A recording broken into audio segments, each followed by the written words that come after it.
kumukuha nun sa tubig sa taas. Sierra Madre na yung pinagkukuhanan ng tubig. At yan ay makakatulong para bawasan ang bilis ng pagbaba ng tubig, mabawasan ang siltation at makakapag-ipon pa tayo ng tubig para gamitin for household use, industrial, for irrigation sa agrikultura. Marami pa tayong mga iba't ibang mga gagawin. Isang long-term plan ay gumawa ng dike na kalsada mula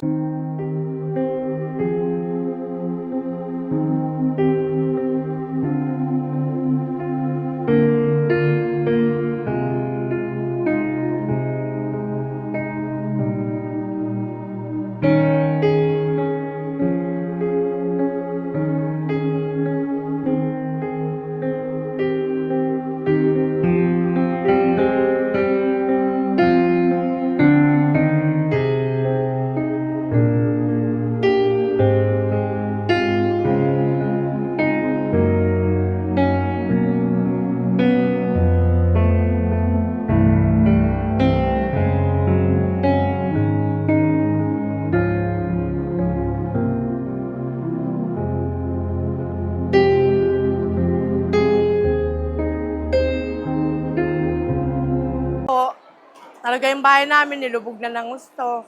At least meron pa rin po, may tumutulong pa rin sa amin. Hindi pa rin po kami naghihirap sa pagkain. Nararamdaman po namin mga suporta ng mga tao sa amin, mga binibigay sa amin. Malaking tulong na rin po sa amin yun. Dito sa Bacolor, ma'am, hindi nagkulang yung pamunuan natin dito, especially the mayor. Alam ko naman, connected through president yan, no? So, nakamonitor kami lagi, hindi napabayahan kahit nasa sitwasyon kami ng kalamidad. So, hindi kami masyadong nakaramdam ng masyadong parang panghihina sa sitwasyon namin. So, well support yung mga nasa government natin. Sa ating mahal na Pangulo po, maraming salamat po. At nakapunta po kayo dito sa bayan namin. Isang malaking karangalan po na makadaupang palad po namin kayo. At salamat po.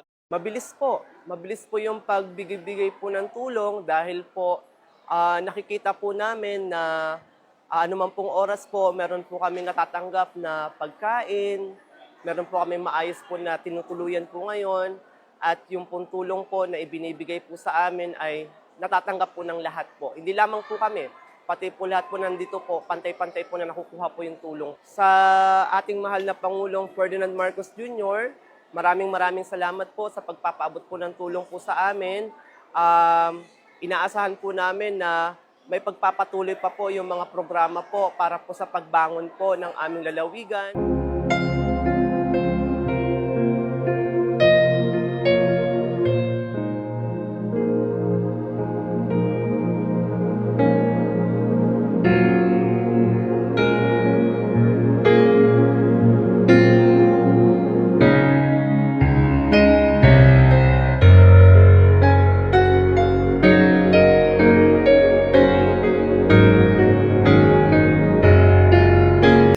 Kakatapos lang namin yung briefing tungkol sa flooding situation sa Region 3 at talagang ramdam na napakabigat ang ulan at napakarami ang bumagsak na tubig.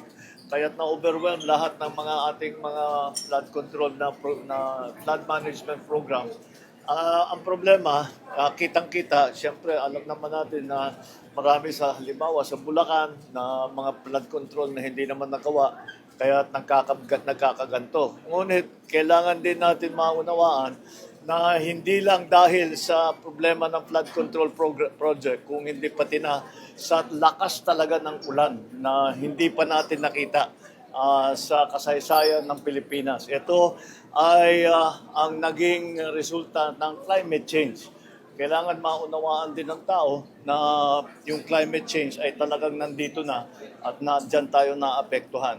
Hindi bale at tayo yung gumawa na nakapag-desisyon tayo tungkol sa mga immediate measures na kailangan gawin in the immediate term, in the medium term, and in the long term. In the immediate term, syempre, aayusin natin yung mga nasira at babalikan natin lahat ng mga nasira. Yun ang pinaka-immediate na kailangan gawin, na madalian. para matapos ulit. Ang problema din dyan ay hindi pa tayo nakakasiguro kung titigil na yung ulan. Dahil kailangan natin, halimbawa may mga lugar may tubig pa, hindi pa natin ma-assess kung ano yung damage dahil may tubig pa, may binabaha pa, kailangan natin antayin yan. Pangalawa, binabantayan natin ang panahon kasi kahit yung mga nasira, pag aayusin natin ngayon, bumalik na naman yan at masisira ulit yung bagong gawa, kaya napakasayang naman ang ating gagawin. Kaya medyo kailangan natin alalayan at bantayan na mabuti na maging effective kung ano man yung gagawin natin ay magiging matibay at hindi mawawala at hindi masisira sa susunod na baha. Kaya lahat ito ay aming napag-usapan at napagplanuhan at immediately there is a project for Sabo River Dams na 5 kaagad sa Nueva Ecija dahil ito yung kumukuha sa tubig sa taas. Sierra Madre na yung pinagkukuhanan ng tubig.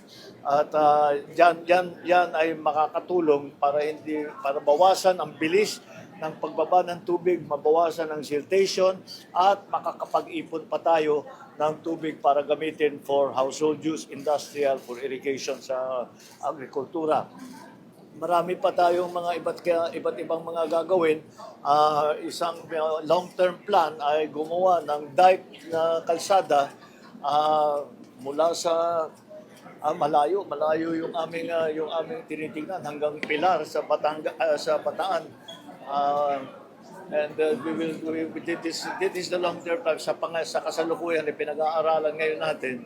That is about 100 kilometers, kaya medyo matatagalan, pero pinag-aaralan na natin para at the very least, meron tayong plano at meron na tayong masisimulan doon sa napakahaba na gagawin na dike na kalsada para maharang ang tubig na nanggagaling sa dagat sa Manila Bay. So that is the situation that we have now. I'm satisfied that yung immediate needs ng tao, yung kanilang pagkain, yung kanilang shelter, yung kanilang yung healthcare na dala ng pamahalaan ng national government ay nandyan lahat. Hindi naman tayo nauubusan ng gamit, hindi naman tayo nauubusan ng tulong. At patuloy yan hanggat nangangailangan yung tao ay binibigyan natin silang lahat ng mga kanilang pangangailangan. So that is the situation for now. It is still a developing situation. Hindi pa tapos ito. So we will continue to monitor. We will continue to do everything that we can so that we will mitigate the effects of this very strong rain and the flooding that follows it. Okay? Sige, maraming salamat.